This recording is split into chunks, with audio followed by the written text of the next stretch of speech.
This is TradeFlow News, bringing you relevant news and insights from around the world. TradeFlow News, enabling trade for SMEs and economies worldwide. These are some of the key topics that we will be looking into in today's program.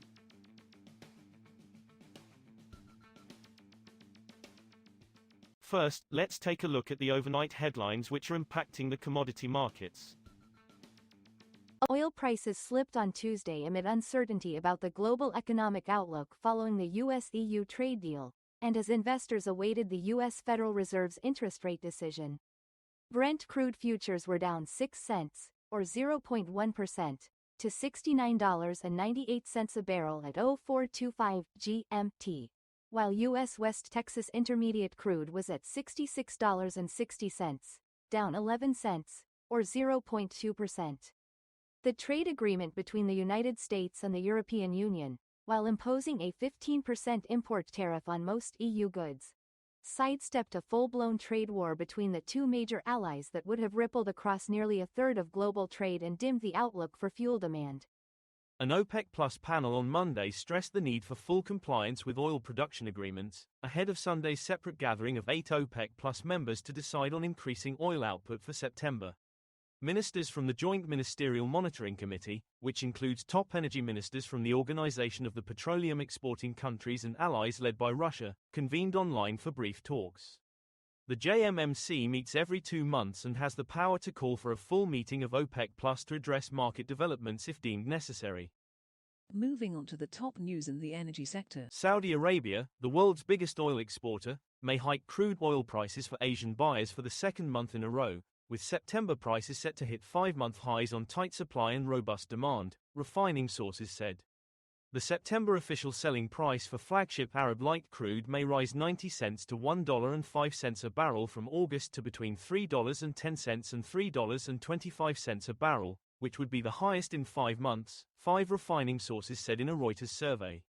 The September OSPs for other crude grades, Arab extra light, Arab medium and Arab heavy, could gain 80 to 95 cents a barrel from August, the survey showed. Liquefied natural gas developers led gains for U.S. energy companies in early trading on Monday, after the European Union pledged $750 billion worth in strategic purchases as part of a sweeping trade pact.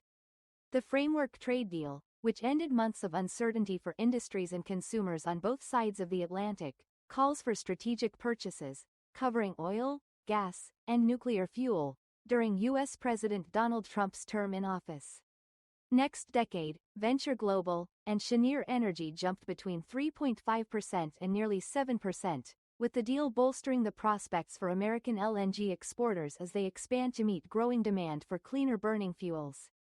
Next, we have the top news in metal markets. Iron ore futures prices held well over the key psychological level of $100 a metric ton on Tuesday, while investors closely monitored the renewed Sino-US trade talks for signs of progress. The benchmark September iron ore on the Singapore Exchange was 0.61% higher at $101.40 a ton, as of 0205 GMT.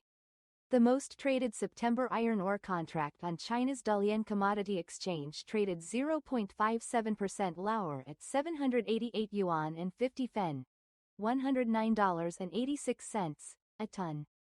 Talks between top U.S. and Chinese officials in Stockholm, who met on Monday, are expected to continue on Tuesday to resolve long-standing economic disputes between the world's top 2 economies. The European Union and United States will develop a metals alliance to mitigate the impact of subsidized Chinese production on global markets as part of their trade deal, European Trade Commissioner Maros Šefčovič said on Monday. Šefčovič said that, in their hours of discussions to reach an agreement, U.S. officials came to realize the U.S. and EU steel sectors faced the same problem. As such, EU steel and aluminium makers will be granted a quota system with minimal or zero tariffs to replace US President Donald Trump's 50% import tariffs.